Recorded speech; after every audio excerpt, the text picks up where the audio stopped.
Hey there and welcome back to another Disney video. And today I want to talk a little bit about the film Encanto.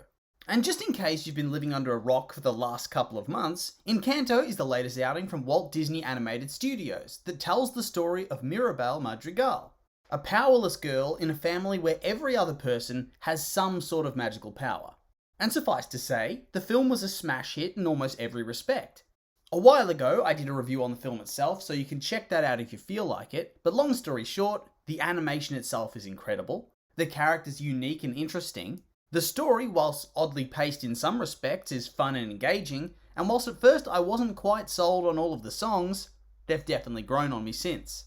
In particular, We Don't Talk About Bruno regularly gets stuck in my head to this day.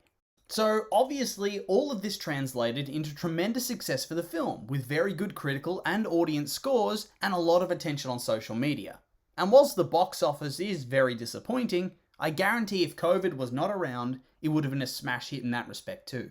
So anyway, a big part of the film revolves around the mystery of the disappearance of the character of Bruno and the weakening of the family's magical powers. And throughout the film, we're consistently beaten over the head with the idea that it's Mirabel's fault that the magic of the family is starting to dry up. We see that she's the only blood member of the family that does not have a special power. We see that Bruno ran away because he had a vision of Mirabel destroying their home and wanted to protect her from the scorn. And we see that the house is actually beginning to deteriorate, and at first it is heavily implied that it's all to do with Mirabel. But of course, like any good twist, the film eventually reveals that this is not the case, and that the family magic is not dying because of Mirabel, but rather because her abuela has lost sight of what is truly most important and puts too much pressure on the family to earn their position in the town because she's desperate to protect her family after the loss of her husband years before. Of course, this all then comes to a head, and everything gets resolved, happy ending. The family gets a new house, and they're all free to use their powers how they want to use them, with no pressure or restriction. And honestly, I thought this was a pretty good twist in the plot. But then it got me thinking, are there any other hidden twists in the plot that have either A, been left vague by the writers for you to infer what you want, or B, were not necessarily thought through by the writers, but make sense from within the confines of the story? Now, regardless of which one of these categories holds true, I think if we look a little bit deeper, one of the big overarching truths of the film, Mirabel being the only member of a family that lacks some sort of power, is arguably false. So let me explain. Now, from the film itself, we only have a limited scope of the history and mechanics behind all of the powers.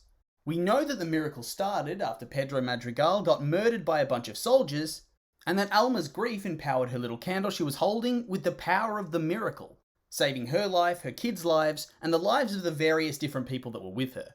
And then this in turn manifests in the creation of a magical house, and over time each of her children were imbued with some sort of magical gift. And as her children grew, they married and had families, and each of their children was also bestowed a gift. All of them, except for Mirabel, who was supposedly rejected by the candle and given no gift at all. But the more I think about it, the more I wonder, was she supposed to receive a gift in the first place but didn't because of one specific reason? Her abuela? Now we know from the film that Alma's the originator of the miracle, and that her specific power seems to be bestowing other people with a gift. And we also know that Casita had a room all ready to go for Mirabel, only to be rejected at the last minute. So what happened? What changed? Why was she suddenly rejected when nobody else was? Well, I would argue that her specific gift was supposed to be the successor to her grandmother's power. She would be the next person who would be able to bestow gifts on the different family members.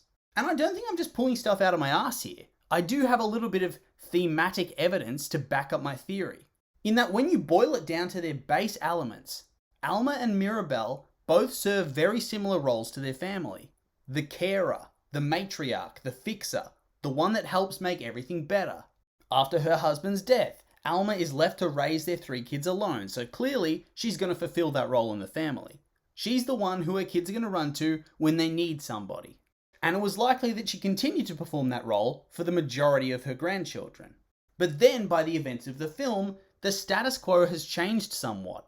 Despite her seeming like a bit of an outsider, Mirabel seems to be treated by the narrative in much the same way. When Antonio's scared about potentially missing out on a gift, he begs Mirabel to hold his hand and walk him to the door. When Louise is self-conscious about her dwindling strength, Mirabel's there to reassure her. Despite their poor relationship, Mirabel is the one to be able to convince Isabella to come out of her shell and use her miracle the way she wants to use it, not the way their abuela wants her to use it. She's the one that finds Bruno living in the walls and gives him the courage to come back to the family after so long. Hell, she's even the one who makes her abuela have a change of heart at the end and realize why the family even received the miracle in the first place.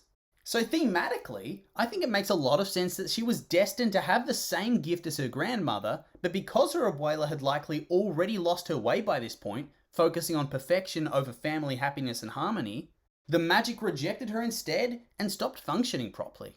And I think you can argue that the ending of the film kind of supports this theory in a way.